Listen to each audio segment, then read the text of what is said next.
Hey everyone, welcome to Group Text. It is so exciting. I actually get to have someone on today that I know outside of work, that I know as a friend, and well, we'll get to who she is. Because I have experienced every single skincare problem imaginable. So today, I am thrilled to introduce you to my guru, Lisa Goodman, the founder of GoodSkin. Now, I can go on and on and on. You have a thing called the GoodSkin method. You have helped thousands of clients, including very recognizable faces, achieve sort of, we'll get into what it is, a healthier, more natural, more youthful look without making you look crazy. Best way to put it. And it's what you refer to as the untouched look. So, welcome, Lisa. Thank you. So, what made you want to go into the skincare business? My mother had a skin disease she's Spanish and Jewish, and she had a skin disease when I was 18. And so I already started to see how much that affected psychology. Mm-hmm. And so I always wanted to do dermatology. So I did medical dermatology. You know where I started out. I started out with some of the biggest names, and I love medical dermatology in my 20s. But we were working on the biggest faces of Hollywood. At that point, it was not as accessible. It was like, you remember, it was a luxury just to get any filler at that time. And I thought questionable. I really love the medical aspect because I thought, I don't know how much these famous faces are really looking their best over time. And so I got the opportunity when I was about 29 or so to study with a French plastic surgeon and to do kind of like a study abroad. And at that time, I didn't have all the time to take off for the summer, but my manager said, just go, you're going to be fine. You've worked here a long time. And I thought I was going to show up and be the smartest person in the room. I thought I would show them how much I know. I'm from LA. I've worked for the best dermatologists, the biggest names, and I'm going to show them how smart I am. And day one, I was light bulb moment. I just said, oh my gosh, now I know why French women don't look like they're getting injections, or Europeans in a whole don't look like they're getting injections, but oh my gosh, everyone is sitting in an injection chair and getting treatment. So what is the difference? And so I came back and was I was committed. I was just like, okay, I can't actually unsee what I know now. And I started GoodSkin, and we had a one-room, you don't know us at this point, but we had a one-room, very tiny clinic, and people literally would slip a note under the door because I was not there. I just thought, I'm going to do this as a side hobby. And now there's the LA clinic and the New York clinic, and now my mission is to really get the method out there so we can get the stigma off of this industry. Which takes me to the GoodSkin philosophy. In a nutshell, like Cliff Note version, what exactly is that? We create healthy aging plans. So our commitment to the client is that they look untouched, not at year 1, but also at year 10. And in order to do that, you have to create a healthy aging plan. And you have to follow the GoodSkin method, which is basically, if you want to look like Mother Nature gave that to you naturally or helped you hold on to it, you have to replicate Mother Nature. So you have to understand what is bone, muscle, skin, fat, and fascia. Was that short enough? Yes, because you and I have talked about this, and I always find it so fascinating, and I never explain it well. So one of the things we talk about all the time, especially with me, is how the face changes through aging. So what happens in your 30s, what happens in your 40s, and what happens in your 50s? Because I'm seeing even how my treatment is changing. Yes. And so you're coming in thinking about your problem today. I'm thinking about your problem today, but I'm thinking about who is Melissa in 10 years and what do I need to preserve scientifically. So I have a saying, which is science first, beauty second. Mm-hmm. So in your 30s, you can basically relate that your bone structure is your table. And then your tablecloth is going to be your muscle, your fat, your skin. And so in your 30s, you're losing a lot of your baby fat. And we know that we lose fat from here this way and the under eyes first. So you're losing... Really? You go... Here this way. Really? Yeah. I would think you would go top down. Lateral in. Really? Lateral in. That's not Lisa. That's real science. Yeah, that's crazy. I never knew that. So fat goes first, and then as the fat goes, you start to see your underlying bone structure. But we as women, I focus a lot on bone because we really do get bone resorption. We're more prone to osteoporosis than men. We lose bone in different areas than men. And so someone who genetically, there's this anti-filler movement right now, which is all about no filler, but I really think about my own issues, which have been bone related, and filler, if used well, can be a real anti-aging or slow aging to help you with your bone. So for you, can I relate on yours? Absolutely. So when we met, we focused on correcting. Yes, we did. And we'll talk. What did we correct? We corrected, you were getting American style treatment. Mm-hmm. You were getting treatment that was, you said, here I have a problem and then I need an aesthetic fix. And because of that, you were looking filled, treated. Yeah. Yeah. Yeah. So the eyebrows weren't in the right position. The under eyes, we had to basically change and dissolve.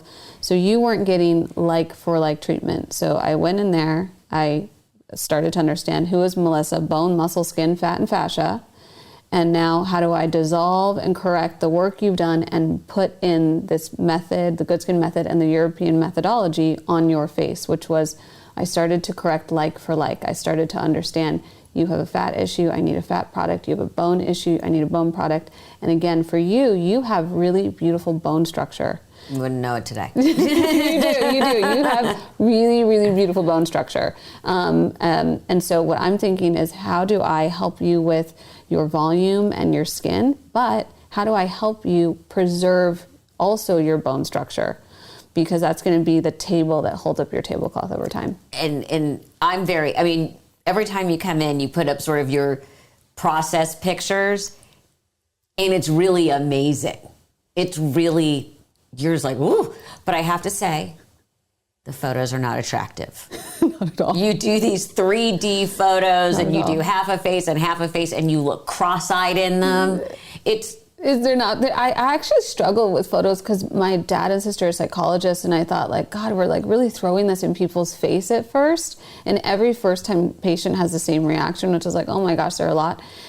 We call it patient tracking now because I did that book where... Right, you did a book. I needed honest photos. You see a lot of photos on Instagram, everything that are just not honest. So we built a studio, and I expanded into New York.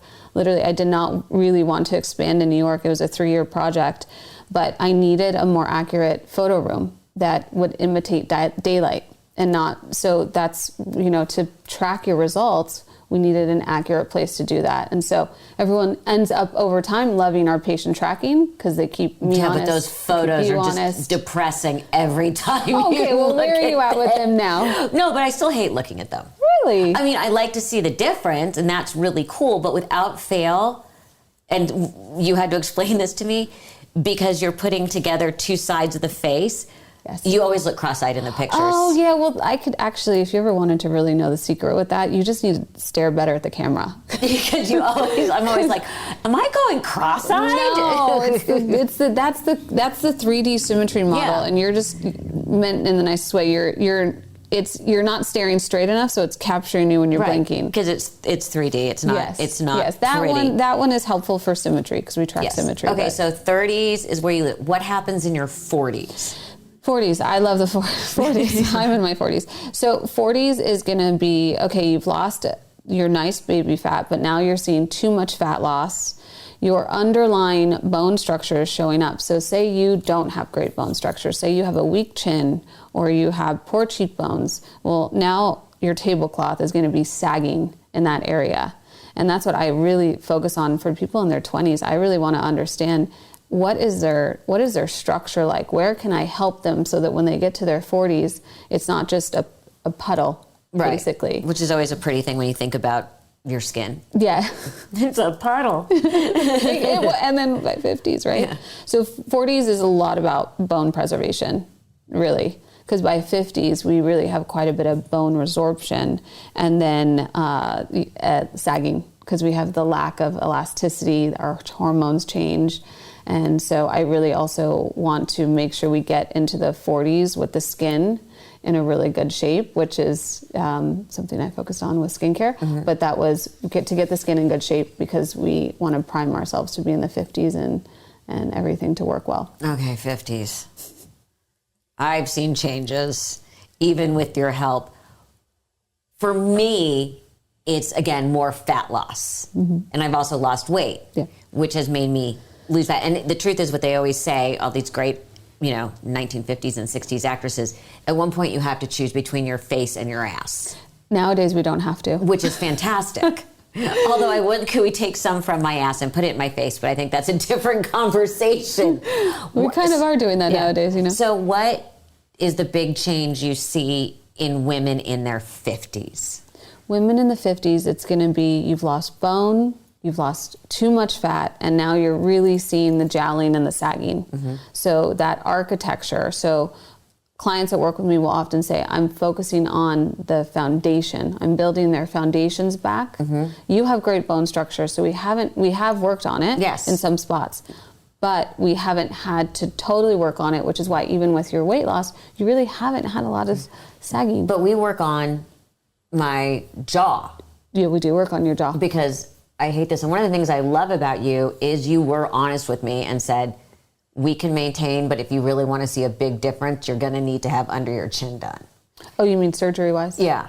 Yeah. But you were super honest, which I love, which is, okay, so we either maintain this but what I appreciated was the honesty. And one of the things that I like about the Good Skin method and the Untouched Look is you do communicate with a level of honesty and not setting unrealistic expectations, which is so important. How important is that for someone to have that kind of a treatment plan that's long-term, not just, like you said, fix? It's everything. There's everything. I've looked at this industry. I've studied our own work over 10 years in both clinics. I've looked at my previous work. I'll tell you what doesn't work. Micro treatments don't work. Short-term fixes don't work. Quick fixes don't work. Being manic about your face at 11 p.m. and calling someone the next day to get in doesn't work. It's the only thing that works is over time going back to the fundamentals and saying what's bone, what's bone, muscle, skin, fat, fascia, and then for me to be able to say, here's the treatments I have that fix that. Oh, wait, now what's Melissa's expectations? Okay, I have a treatment that fixes her skin under her neck, but it only works to 50% of what surgery can do. So I see myself at this point as someone who's trying to better the field and also be a guide, like an honest guide for people about the tools and the work, produce good work. And so I'm going to say to you, Melissa, okay, I have this great tool called, I can talk about that later, but it can do 50% of a neck lift. Would you rather have the neck lift? And then we can have that honest conversation. And it can, I'm not here to dictate your face. No. I think it really is your face and your journey, and you should be. I'll tell you the tool, and you can be the decider. And I love is like the honesty, and I've opted for let's just maintain. But again, you made it my choice. So when you're picking a practitioner, how important is it to really take the time to sit and talk to them, and not necessarily, not with you, to buy into the quick fix? Because we all want to walk out looking so much better versus saying, okay, here's our plan. How important is it to have those conversations early on? I think it's everything. I think if someone is not having that conversation, number one, you do need to show up to the conversation. I would say, like, I met someone yesterday. I was treating her mom and her, and she asked me something, and she immediately was closed off to the answer. So I would say be showing up to the conversation, like you're 50% of the conversation. I'm not going to be able to have an honest conversation about your needs if you're showing up and saying, well, that doesn't work, or I don't want that, or right? So it's like you need to show up and be open, and you're of course the decider always, but be open to the information and be open to the fact that you're not the expert. And then if that other person is able to meet you, this is such a lesson in relationship, right? If that other person is able to meet you and then explain, again, I talked about this in the book, like how to look for an expert provider. You're looking for someone that can, number one, understand science, and then be able to say to you, here's your few options. Here's the risks and benefits of each option. Here's what will look good at year 1. Here's what will look good at year 3. Here's where we might come into a few, risks, benefits, side effects. And then you decide. So that is going to look like, that's going to be the level of conversation I have with you is going to be different at different stages for people. So, but that's the crux of what the conversation should kind of feel like. From the patient's perspective, for you to know, hey, am I working with someone who's is enough of an expert? But you're going to meet obviously different levels of experts, like in all things. If someone's just going in for an appointment, they've never done it before, how important is it that they do their research? I don't think it's so important. I think that the other really like quick telltale sign, if you're going into a clinic and you're dictating the plan, you're already not with an expert. Because they would not, like I do this 8 to 10 hours a day, and I still do it on weekends because I love it. So it's like you imagine that amount of knowledge that goes into and there's so many tools. How many lasers and tools and injectable? Oh my gosh, it's like endless, right? Right. So imagine you trying to do that at home on real self at 8 p.m. It's just some of us do go down rabbit holes, and not all clients are like me who just sit in, who after this long sits down and goes, okay, just whatever. Yeah. Well, you've already sussed me out as an expert. Exactly. Right? Every 5 minutes, you open a magazine and you have to have this product, you have to do this injection, you have to do this later. So I guess this is really a two-part. How fast is the science changing? And how much should you buy into these new treatments? I don't love buying into new treatments. I do not love following trends in anything. It's really interesting having the clinics in two places, because although New York is such fashion and trends, they are not trend-driven people when it comes to the work and their face. It's all about quality. So no, I think that things need to be, that is one of the benefit of being injected in America is FDA approval. But you think of where this industry started, we only had a few tools in our toolbox. 20 years ago, there was 3 fillers, right? So if you received work at that time, it's likely that you need some correction help, because now the tools are as a practitioner who's wanting to replicate Mother Nature and create healthy aging plans and really, again, replicate the healthy aging plan, we want to have enough tools that I can replace like for like. So I have enough tools now that I can have bone-like filler on bone. I can have fat-like products. And then if I don't feel like I have the tool, to your point, my clinic and any of the providers are going to tell you, hey, we don't have the tool for this thing. But we're sitting at a really beautiful time in the industry. It's super unfortunate that there is an anti-filler movement going on, because I was just in Paris, and I was meeting with some of the colleagues who taught me a lot of this. And there's a world conference every year, and they were like, what is going on in America that there's now a trend against filler? We're back to the trend thing. Right. And they said, what is going on? And I said, I honestly know, I'm not against filler. I'm not against lasers. I'm not against any of it if it's done really well and done with that long-term methodology, right? And they said, of course, you Americans, you took something, you overdid it, you didn't think long, hard, you didn't plan for it, and then you killed it. Because my colleague is we're very busy. We have no problem with fillers. There's not an issue. We're just using it well.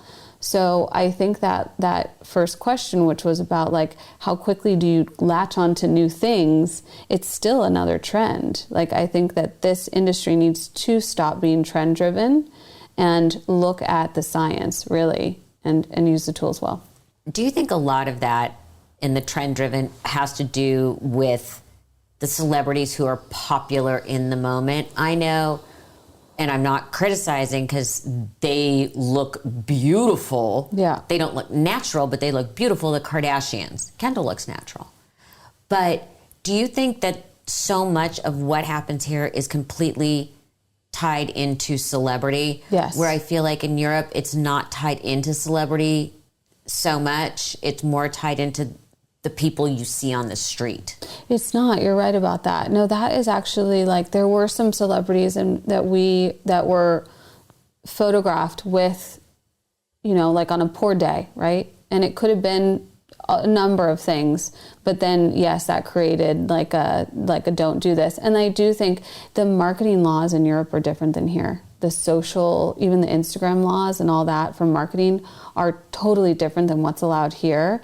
And so you do end up with anti this or don't do that marketing, which drives more people into surgeries or drives more people. There was a time when everyone said we should all be doing filler, right? So we get these swings that don't really work for the patient per se.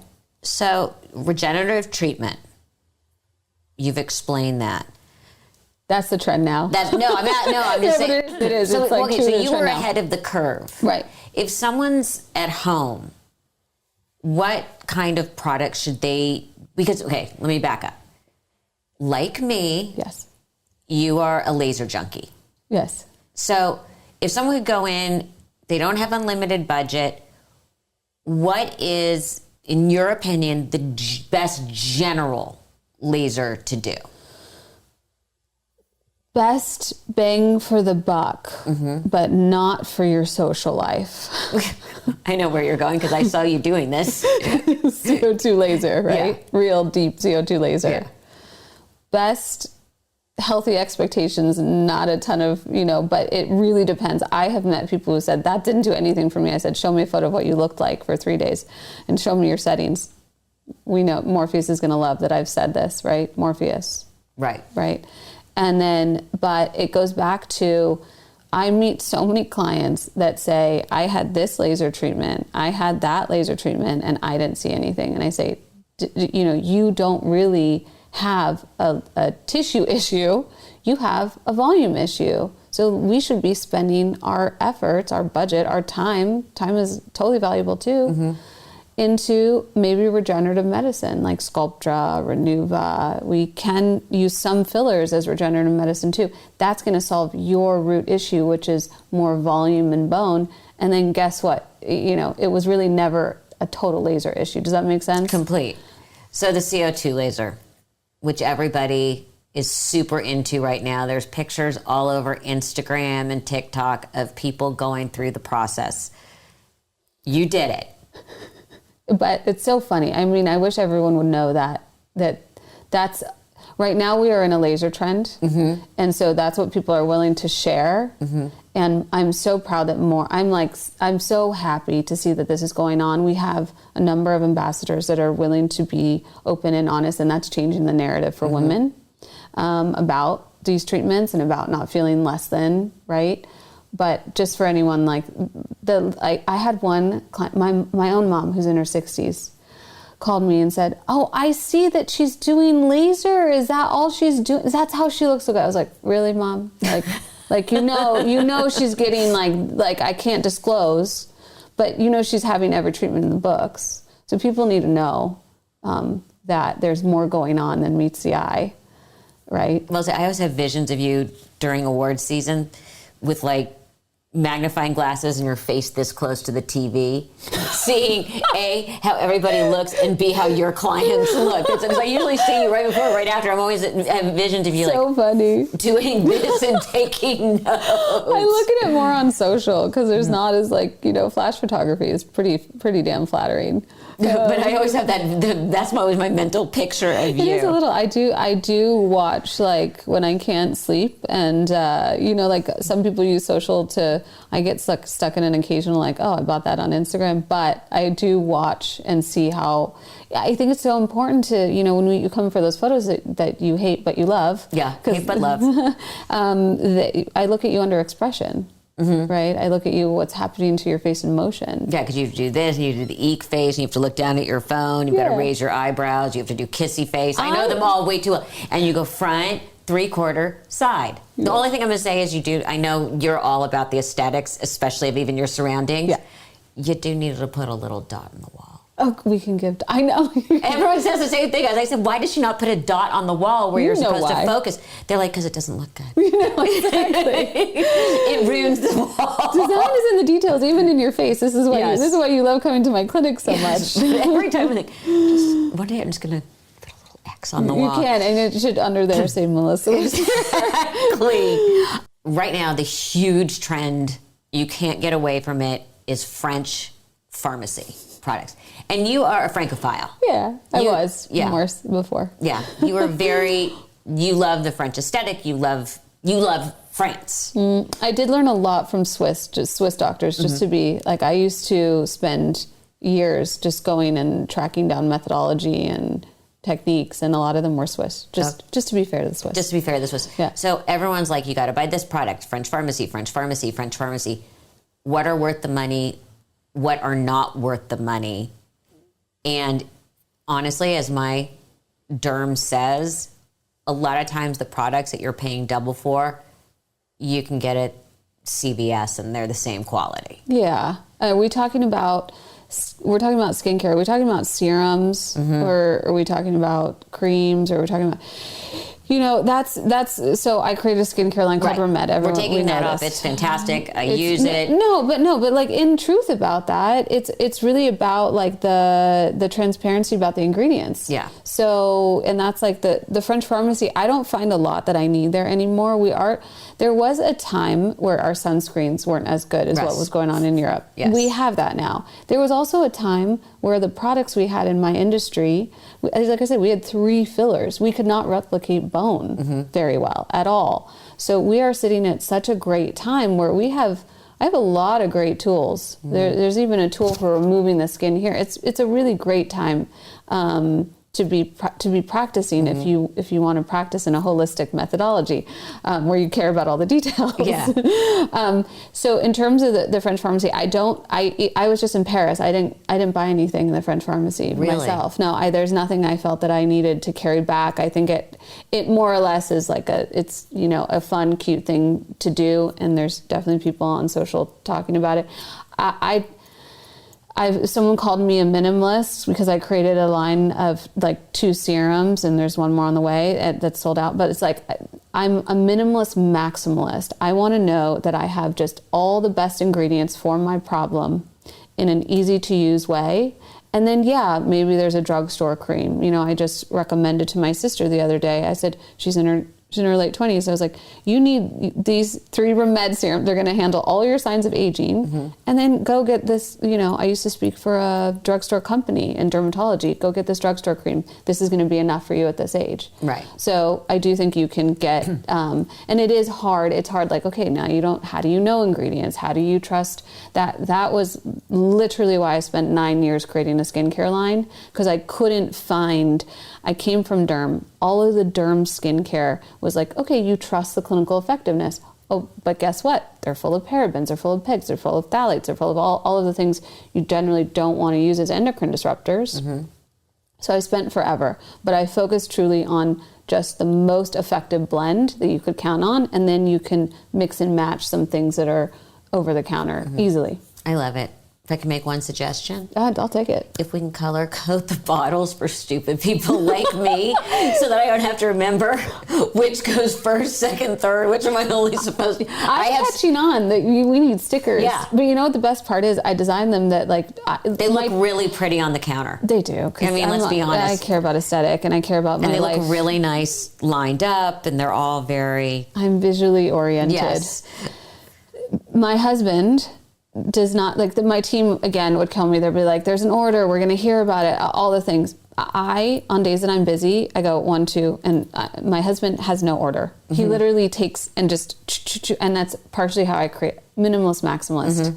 Like, I got a lot of other things. Yeah, well, you get to do or not do. You get an OCD person like me at night going, wait, and then I have to dig up my notes, and then I'm like, fine. I know, but I always feel like if this is how you told me to use it, this is how I have to use it. Now I'm telling you, you get freedom to just be do and go, mix and go.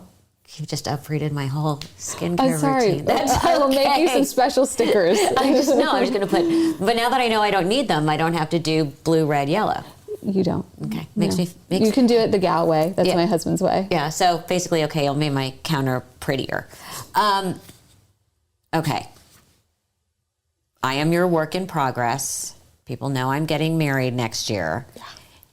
And when I told you I was getting married, you're like, how long? How long do we have? And you and your office manager were like, and I literally got a month by month breakdown of the plan. So, including lasers, and I'm a full laser junkie. Yeah. What is our overarching plan? Can I just say, I'm so glad we did all your correction work a few years ago. Oh, so am I. Oh, my God. By the way, removing the filler, it hurts. It doesn't feel good. Like, I was surprised. You would think dissolving it would be like, it's worth it, but you're just like, wow. I'm a big baby. So. You are a tiny bit. I'm like, okay, let me know. We can put some more numbing in for you next time. I'm going to give you the gal special on everything. That's my husband. And he's like, everything gets extra numbing. Everything gets extra lidocaine. Everything is for extra sensitive. And everything kind of needs color coding. Yeah. But I'm actually pretty good about it because what we've always in the beginning is I'm here by choice. Yeah. So you kind of got to like suck it up. Yes, you are. You honestly are a joy to have in the clinic and always fun. And always have the staff laughing. Oh, I do have the staff laughing always. At me and with me. Yeah, always. They're always happy when you're coming in. Yes, we made you a plan because I love details. Yes, you do. And I love a healthy aging plan. And what I really get disappointed to see on some is when you see a bride and her photos. My perspective on toxin is that we need to use toxins like the Europeans do. We want to look at the root issue of Botox. We want to not erase every expression. We've earned that. Even me in my 40s, I have crow's feet. I have forehead wrinkles. It's like those things give me a certain amount of life. They also help slow down other parts of my aging for another day. I can explain. But you see a bride, she goes in for toxin 2 weeks before. She has lips, cheeks, and no expression in her face, but her neck, it looks old, right? Because it's like the neck is now like doing all the movement because the eyes are like stuck like that. The forehead is super smooth. So I really need that time to prepare a plan so I can really get the skin in order and the foundation that I was talking about, that foundational work of the healthy aging plan. So I can get that all in order so that, I'm pretty much done with someone's wedding plan 2 months before. So then you can touch up. Barely, yeah. And I'm doing a lot of skin stuff 2 months before, but I'm doing all that foundational work, the real changes 1 year before. Yeah, and people ask that all the time. When do I start? Yeah. So you're a year to 9 months. A year would be my ideal. Right. Because a lot of these lasers take a minimum of 3 to 6. Right. And if you have foundational work, again, like look at all that, you got great bone, we adjusted a bit, but like if I have foundational work to do, I need time with that. The other thing that I've been making sure they do, you can't tell right now, is... No, I think I can. I always have the laser on the top of my hands and my chest as well. Because I feel like these are the giveaways. Remember Madonna was always wearing gloves? Yes. I was just in Paris and we were sitting in Hotel Coste. I'm probably saying it wrong after all my years there. And there was a very famous supermodel sitting there with red gloves. In the they only sit the courtyard for a Friday afternoon lunch of all the people.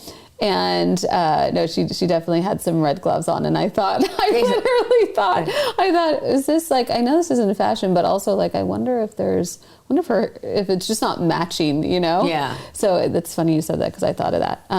The hands need to get treated. I treated a client's hands yesterday. I'd say like what everyone overlooks, including with their skincare, and it's like, you think we've talked about it enough, but it doesn't hurt to talk about it more, is I put everything on, including my skincare, even my treatments. I'm never looking at just this. I'm always here, finish on the hands. So it's like, please treat the hands a little. Treat your hands. Yeah, even if it's just your skincare. Okay, so I could do a lot over time. We've started my process. We've done 2 Pico, which are the new lasers.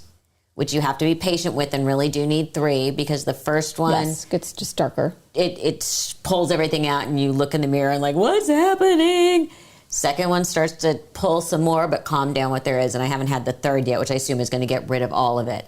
Then we just did, was it the Photofrax? Yes. What does Photofrax do? Texture. So to get into, we have wanted to focus on your fine texture, resurfacing, right? Mm-hmm. So that is what that fractionated erbium, similar to like a CO2. Mm-hmm. And that's where I think it can get really interesting for people. And that's another way you might know that you're with an expert provider is their ability to combine modalities. Right. And so we're combining different laser modalities at one time so that we can, number one, we can also limit costs that way because we limit time. So we bundle it, we give you more results, and we take your downtime at once. So if you're with someone who's able to that's also another sign of a good expert.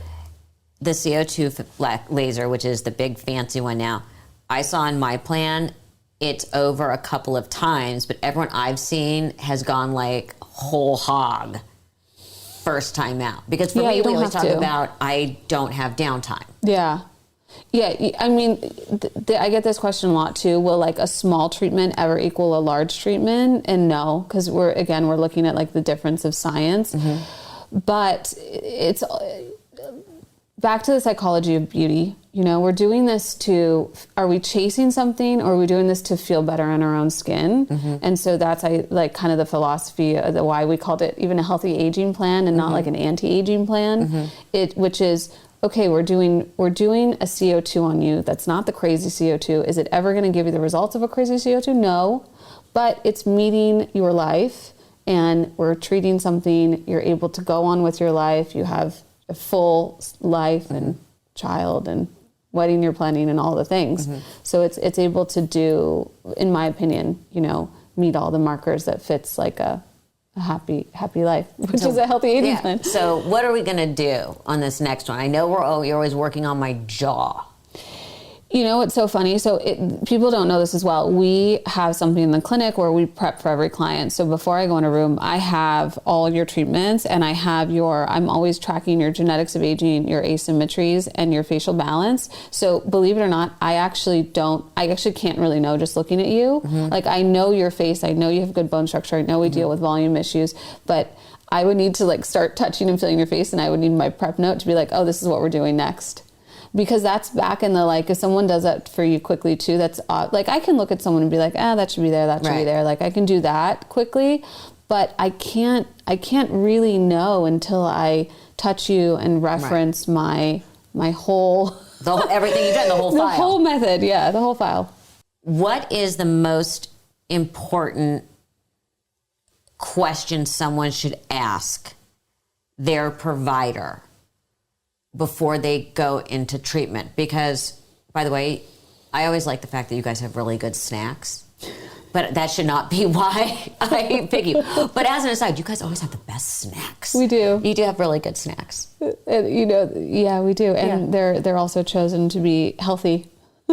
and with the aesthetic. Yes, they do. By the way, the colors, of course, match in the little basket, and they're all perfectly lined up. Everything is in the details. Yes. If you don't appreciate details, I don't know that we're for you in that sense, because you won't see all the things we're doing to get to that quality.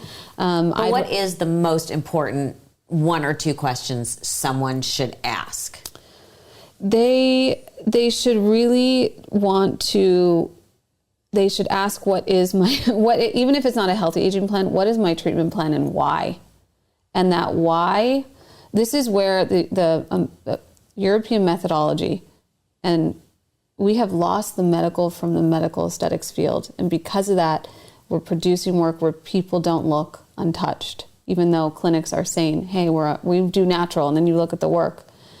You need to look at the body of work from the clinic itself, and also have a conversation about how is this treatment going to address one of my root causes of aging. You don't need to know what that is. You don't need to know, do I have a bone issue, a fat issue? We're going to start putting out information so that people can start to learn a bit at home how to self-diagnose, but still that takes years. So, but if they can answer that for you, you're in a good spot.